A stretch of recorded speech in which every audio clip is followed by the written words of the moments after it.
তো হ্যালো বন্ধুরা, তো দেখো আমরা এখন কোথায় যাচ্ছি বলো তো, তোমরা দেখতে থাকো, আমাদের সঙ্গে থাকো। তো দেখো আমরা এখন বেরিয়ে পড়েছি সবাই মিলে 3 জন। তো যা দেখো যেতে যেতে রাস্তার পথে দেখো চারিদিকে সর্ষের ফুল, দেখো কত সুন্দর দারুণ লাগছে কিন্তু দেখতে, হলুদে হলুদে ভরা। তো তারপর দেখো রোডে উঠে পড়লাম আমরা। তো আমরা এখন বেরিয়ে পড়েছি আমার বাবার বাড়ির উদ্দেশ্যে রওনা হচ্ছি। তো আমাদের ওখানে একটা কাজ আছে, কাজ বলতে তো দেখো এই যে আমার বাবার বাড়ির পথে রাস্তা। তো এখানে যে ঢুকে পড়লাম বাড়িতে। তো আমরা বেরিয়ে পড়েছি, দেখো চলে এসেছি এখানটাই আমার বাবার বাড়ি, দেখো ঢুকে পড়েছি। এটা হচ্ছে আমাদের মন্দির, বাড়িতে মায়ের মন্দির আছে। তো বাইক থেকে নামা হয়ে গেছে, দেখো আমার মা কুটি কুটি পায়ে আগিয়ে আসছে নাতনির কাছে। তো প্রায় আমরা 2 মাস পরে এসেছি এখানে। তো দেখো মা করে নিয়ে নিল ওকে। তো তারপর যাই হোক হাত মুখ দিয়ে বাবা আর মেয়ে খেয়ে নিল, কারণ আমি উপোস ছিলাম, এক জায়গায় যাবো পুজো দিতে। তারপর একটু জেঠি বাড়ি ঘুরতে এসলাম। দেখো এটা আমার একটা ছোট্ট বাবা, সৌনকর নাম। দেখো কলে নিয়ে একটু ঘোরাঘুরি করে তারপরে আমরা রেডি টেডি হয়ে বেরিয়ে পড়েছি। দেখো আমাদের উদ্দেশ্যে পথে রওনা দিয়েছি। ঢিলাই চণ্ডীর মেলা আমাদের এখানে হয়।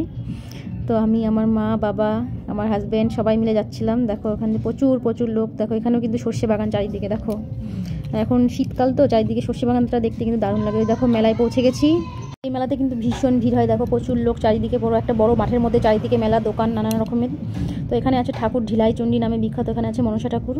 তো দেখো ঢিল মাথায় করে নিতে হয়, তো আমিও নিয়ে গেলাম একটু ঢিল মাথায় করে। ঢিল মাথায় করে নিয়ে নিজের মনস্কামনা বলো, যদি পূরণ হয় তারপরে তোমার যা মানত করবে সেটা পূরণ হয়ে গেলে সেটা দিয়ে যেতে হবে এখানে এসে। তো তারপর দেখো ঢিলটা নিয়ে আমি ওখানে রেখে দিলাম প্রণাম করে।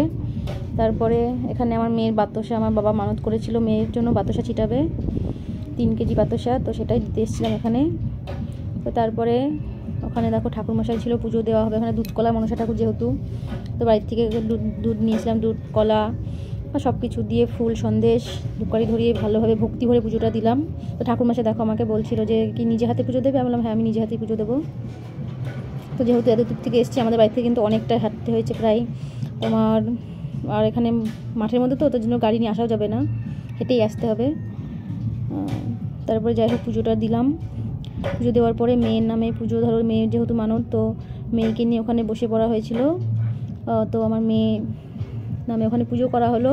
পুজো দেওয়ার পরে মেয়ের জন্য যে বাতাসা ছিটানো হবে, তো সেই বাতাসা পুজো টুজো করে ঠাকুরের কাছে উৎসর্গ করে সেই বাতাসাটা নিয়ে কিন্তু তারপরে বাইরে ছিটানো হয়েছিল। বাতাসার দিকে রেডি করা হচ্ছে। তারপরে হ্যাঁ বলছে যে কি মানত কি ওর মেয়ে, তো ওখানে আমার মেয়ে ওখানে বসে পড়লো দেখো। তারপর ওর মাথায় ফুল দিল, টিপ পরিয়ে দিল ঠাকুরের। তো এটা আমার মা ছিল ওখানে। তারপরে পুজো টুজো দেওয়ার পরে ওখানে প্রণাম টনাম করে তারপরে আমরা নিচে এসে বাতাসা ছিটিয়ে দিলাম। এখানে কিন্তু প্রচুর লোক হয়, যা মানত করে তা পূর্ণ হয়। তো এখানে এসে সবাই দিয়ে যায় ঠাকুরের কাছে। এটা ঠিকানা হচ্ছে যাত্রাপুর, জয়পুরের মাঠ আর কি। আমার বাবার বাড়ির থেকে কাছে, খুব বেশি দূরে না, তাও হাঁটা পথ 20 মিনিট।